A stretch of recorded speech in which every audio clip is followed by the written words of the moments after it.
അപകടങ്ങൾ കാരണം വാർത്തകളിൽ ഇടം പിടിച്ച വട്ടപ്പാറ വളവ്. കന്യാകുമാരി മുതൽ മഹാരാഷ്ട്രയിലെ പൻവേൽ വരെ നീളുന്ന ദേശീയപാത 66ന്റെ പണി പൂർത്തിയാകുന്നതോടെ വട്ടപ്പാറ വളവ് പഴങ്കഥയായി മാറും. നിർദ്ദിഷ്ട ഹൈവേയുടെ 603 കിലോമീറ്ററാണ് കേരളത്തിലൂടെ കടന്നുപോകുന്നത്. കേരളത്തിലെ ആദ്യത്തെ സിഗ്നലുകളില്ലാത്ത ഹൈവേ ആയിരിക്കും ഇത്. NH66ന്റെ ഭാഗമായിട്ടുള്ള വളാഞ്ചേരി മേൽപ്പാലം കേരളത്തിലെ ഏറ്റവും നീളം കൂടിയ മേൽപ്പാലമായിരിക്കും ഇത്. പശ്ചിമഘട്ടത്തിന് സമാന്തരമായി കേരളത്തിന്റെ പടിഞ്ഞാറൻ തീരത്തുകൂടി കൊങ്കൺ കടലോരത്തുകൂടി കടന്നുപോകുന്ന ഈ പാതയിൽ 12 ടോൾ ബൂത്തുകൾ ഉണ്ടാവും. റോഡ് മുറിച്ചു കടക്കാൻ അടിപ്പാതകളും കാൽനടപ്പാതകളും ഉണ്ടാവും. കാടുകൾ, കുന്നുകൾ, ബീച്ചുകൾ, ചരിത്ര സ്ഥലങ്ങൾ എന്നിവയെല്ലാം ഈ പാതയെ കൂടുതൽ മനോഹരമാക്കുന്നു. കേരളത്തിലെ ജനസാന്ദ്രതയും ഭൂമി ഏറ്റെടുക്കുന്നതിലെ പ്രയാസങ്ങളും കണക്കിലെടുത്ത് പ്രധാന ടൗണുകളിൽ നിന്നും മാറിയാണ് മിക്കയിടത്തും പാത കടന്നു പോകുന്നത്. ചരിത്രപരമായും വാണിജ്യപരമായും ഏറെ പ്രാധാന്യമുള്ള ടൗണുകളിൽ നിന്നും ദേശീയപാത മാറുന്നത് ഈ നഗരങ്ങളെ എങ്ങനെ ബാധിക്കുമെന്ന ആശങ്ക ശക്തമാണ്. നാളിതുവരെ കടുത്ത ഗതാഗതക്കുരുക്കിൽ വലഞ്ഞിരുന്ന പട്ടണങ്ങൾ വാഹനത്തിരക്കിൽ നിന്നും മുക്തമാകുന്നത് അതിന്റെ ചരിത്ര പൈതൃക വഴികളെ പരമാവധി പ്രയോജനപ്പെടുത്തി വളരാനുള്ള വഴി തുറക്കുമെന്ന പ്രതീക്ഷ പങ്കുവയ്ക്കുന്നവരും ഒട്ടേറെയുണ്ട്.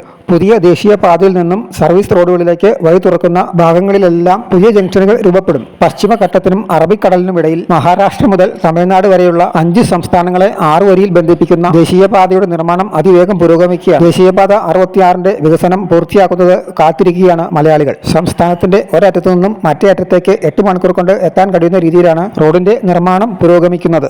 കേരളത്തിലെ ഏറ്റവും ഉയർന്ന ടോൾ നിരക്കുള്ള പാതയായിരിക്കും NH66. ദേശീയപാത 66ന്റെ ഭാഗമായിട്ടുള്ള കുറ്റിപ്പുറം പഴയ പാലം ഭാരതപ്പുഴയ്ക്ക് കുറുകെ നിർമ്മിച്ചിട്ടുള്ള ഏറ്റവും വലിയ പാലമാണ് 1953 നിർമ്മിച്ച കുറ്റിപ്പുറം പാലം. കൊച്ചിയെ മലബാറുമായി റോഡ് മാർഗം ബന്ധിപ്പിക്കുന്നതിൽ പ്രധാന പങ്ക് വഹിക്കുന്നു കുറ്റിപ്പുറം പാലം. ഈ പാലത്തിന് സമാന്തരമായി പുതിയ പാലം ഉയർന്നു കഴിഞ്ഞു. എങ്കിലും പ്രൗഢി ഒട്ടും കുറയാതെ തന്നെ തലയെടുപ്പോടെ നിൽക്കുകയാണ് കുറ്റിപ്പുറം പഴയ പാലം.